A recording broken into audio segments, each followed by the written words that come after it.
Honda Click 125 standard version, 2025 model. Matte black, glossy black combination. Silipin natin ngayong araw. Tara!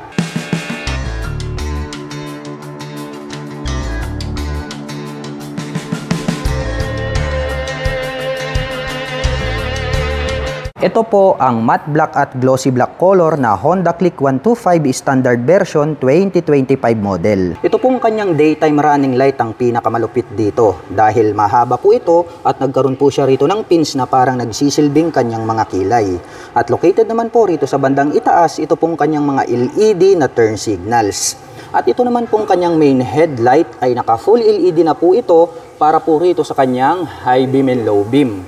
At mayroon po itong M shape dito sa gitna at nakaterno po yan dito po sa M shape na kanyang handlebar cover. At mayroon naman po tayong makikita na Honda decal dito sa bandang itaas. At dito po sa kanyang side profile, matutulis din po ito pong pagkakadesenyo nito pong kanyang mga edges. At makikita po natin dito ang decal na lining at may nakalagay po dyan na click. At dito po sa bandang gitna, mayroon naman pong nakalagay rito na Honda decal. At mayroon pa po siyang mga decals dito po sa kanyang palikpik. At mayroon naman po siya ritong windlet na kung saan ay pwedeng pumasok ang hangin at maglaro. At ito naman pong kanyang front fender is mahaba rin po siya at may nakalagay naman po rito na combi brake na decal. Para po sa mga hindi pa nakakaalam, ito pong ating Honda Click 125 na standard version ay equip po ito ng combination brake system.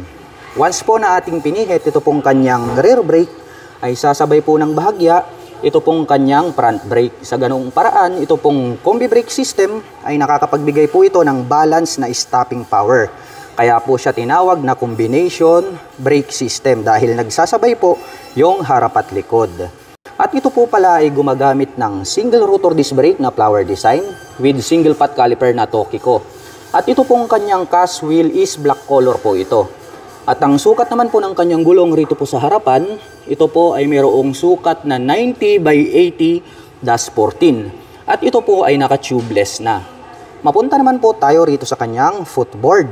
Malapad din po at malawak ito pong kanyang footboard. At mayroon naman po itong plastic cover on top na anti-slip, kaya hindi ka dudulas rito.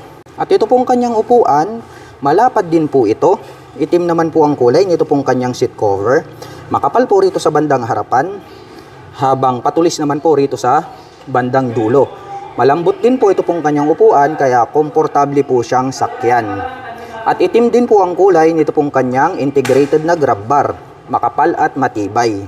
So napansin ko lang po ito pong kanilang standard version na Honda Click 125 2025 model ay itim po ang kulay nito pong kanyang grab bar at itim din po ang kulay nito pong kanyang mga cast wheel dito sa likod hanggang rito sa harapan. Buksan naman po natin ito pong kanyang underseat compartment para makita natin ito pong kanyang seat storage.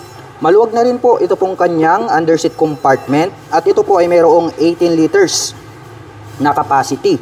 Kasyang-kasya naman po rito ang isang half-face helmet. At bukod dyan, marami na rin po kayong mailalagay rito na mga personal na gamit.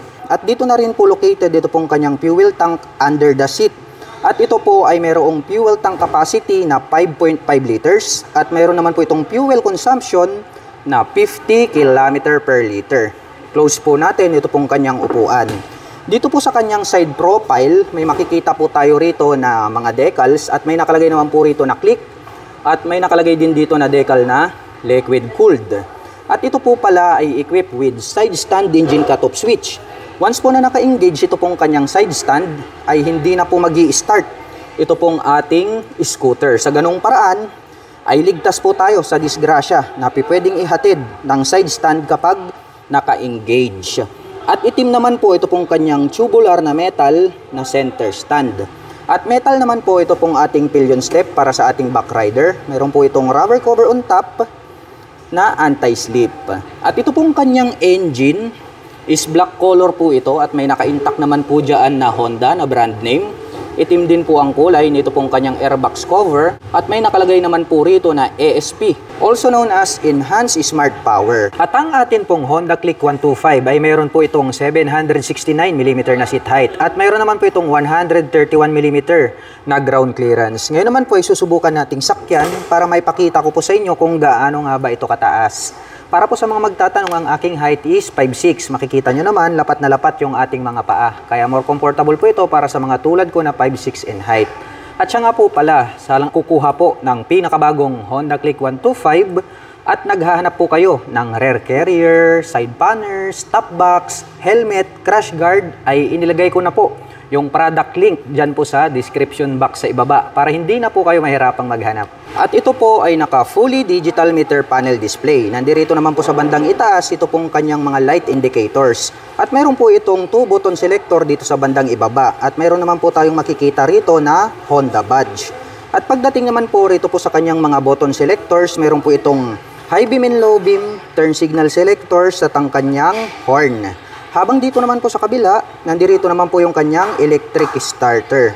At itim naman po ang kulay nito pong kanyang mga handle grip. At black color din po, ito pong kanyang mga brake levers. At bukod dyan, ay equip na rin po pala ito ng park brake lock. So ito po ay magagamit naman po natin pagdating po sa mga uphill and then downhill parking situation. Dahil nga po, maglalak po itong ating mga gulong sa likuran. Kaya mapipigilan po natin na mag-slide ito pong ating scooter. Mapunta naman po tayo rito sa kanyang ignition. Ito po ay gumagamit ng mechanical key para po rito sa kanyang ignition.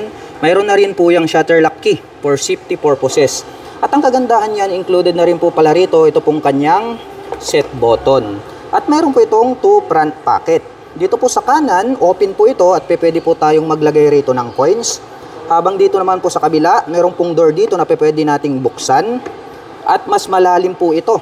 At pwede po tayong maglagay rito ng mobile phones. At bukod dyan, ay mayroon na rin po pala siyang integrated na USB Type-A port. Kaya kung mahilig po kayong mag-long rides, nothing to worry about. Dahil kahit saan kayo mapadpad, kapag nalobat na po yung dala nyong mga mobile phones and gadgets, ay pwede nyo po itong i-recharge anytime, anywhere. At dito po sa bandang gitna, mayroon na po siyang integrated na utility hook. Mapunta naman po tayo rito sa likuran. Silipin naman po natin ito pong kanyang taillight. Naka full LED na po ito pong kanyang taillight. At naka pop up naman po ito pong kanyang mga LED na turn signals. Meron na rin po itong LED na plate light. At meron naman po siyang light reflector dito sa gitna. At may makikita naman po tayo rito na Honda na decal. At ito pong kanyang rear fender, ito po yung kanyang nagsisilbing plate holder.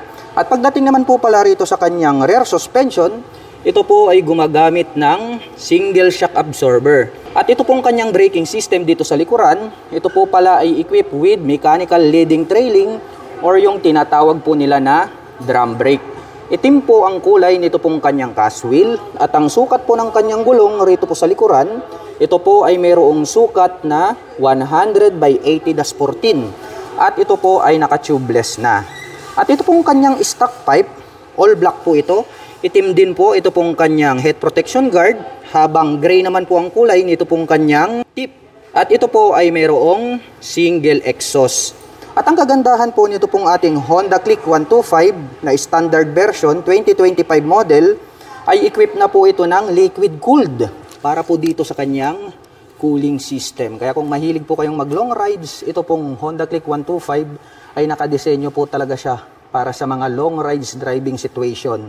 Dahil po sa lahat po ng mga 125 category na mga scooter, ito lang po yung mayroong liquid cooling system. At mayroon po itong 125 cubic centimeter engine displacement. Naka single cylinder, single overhead cam, 4-stroke with 2 valve. At nakakapag-provide po ito ng maximum power na 8.2 kW at 8,500 RPM. Habang nakakapagbigay naman po ito ng maximum torque na 10.8 Nm at 5,000 RPM. At ang presyo po ng Honda Click 125 2025 version standard ay nagkakahalaga po ito ng 81,900 pesos. At kung gusto mo naman pong kumuha ng hulugan, ay kailangan mo pong mag-down payment ng 5,800 pesos. At mayroon naman po itong 4,418 pesos sa loob po yan ng 3 taon.